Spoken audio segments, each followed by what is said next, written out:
So imagine you want to animate a cool 3D model you found online, only to find out that you can't do anything with it because it's not rigged. What if I told you there was a way to convert these online models quick and easy so you can get to animating your favorite characters?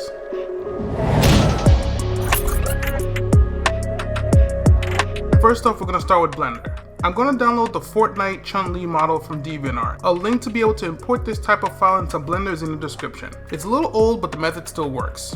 Once you have it, you're going to need the Blender add-on called AutoRig Pro and then the extension of AutoRig Pro called Quick Rig. I'm not sure how many people know about this add-on, but it's an immense time saver. Its sole purpose is to create controls of an existing skeleton. Once we have this set up, we're going to open Quick Rig and then select the bones in a model that match the description needed. So I was lucky enough to go ahead and have the spine automatically pull up and load, but for the legs, I'm gonna have to switch out some of the bones here just to make sure that it lines them correctly. You can match up the thigh to the thigh, calf to the calf, so on and so forth. A lot of my earlier videos, I needed to reach out to a rigger to do my models for me, and those have been great, but riggers, especially good ones, cost money. I would have had to limit my videos to 1v1s or reuse models, but now with this add-on it makes life a lot easier. So once I'm done, I'm going to hit Quick Rig and right away you'll see a controls being set up for your model. It is a little messy, I will say, so you are able to go ahead and edit the shapes of them, make them smaller or hide them entirely.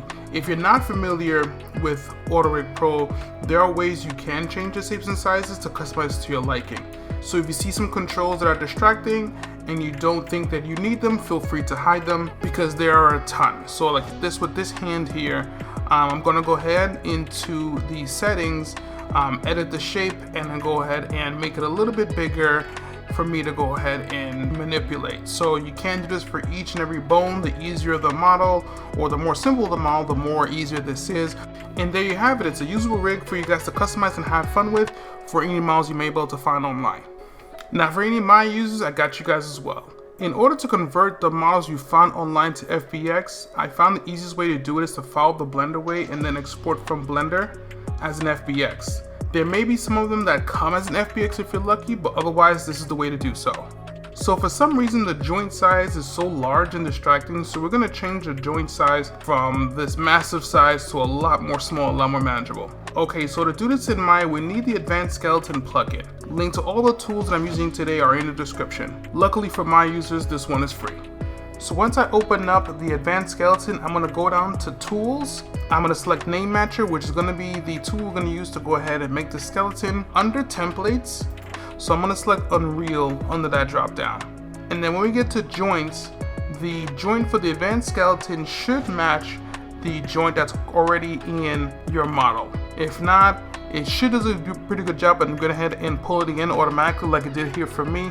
If not, you just go ahead and type the name up from the skeleton in your model into the UI section over there. If you want to add any more joints that you don't see that's set up there, you would go ahead and add it there as well. So once you're done, you're going to go ahead and create and place fit skeleton, which is going to go ahead and kind of give you the outline of exactly where the parts of the skeleton is going to be made. So you can see at the hands, shoulder, chest, leg, and so on. We're going to build the advanced fit skeleton, which is going to go ahead and create the armature.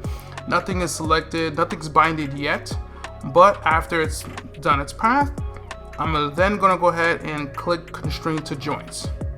Once it's finished with that, it should be done. It's going to have the same issue as far as, you know, the weights that are on the model are going to be the weights that the skeleton's going to pick up, you know, so it's not going to have the same issue with the skirt or anything like that. It all depends on what the weights that's already on the model. But, you know, I'll be honest, I'm not too sure how to use Advanced Skeleton in detail, so I imagine there are ways to manage your skirt or include it to have its own controls. But again, that could be an Advanced Skeleton, and I know that might be more user error than the plugin.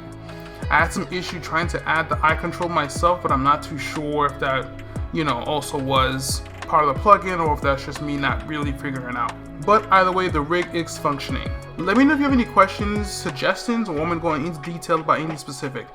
Until then, I'll catch you in the next one.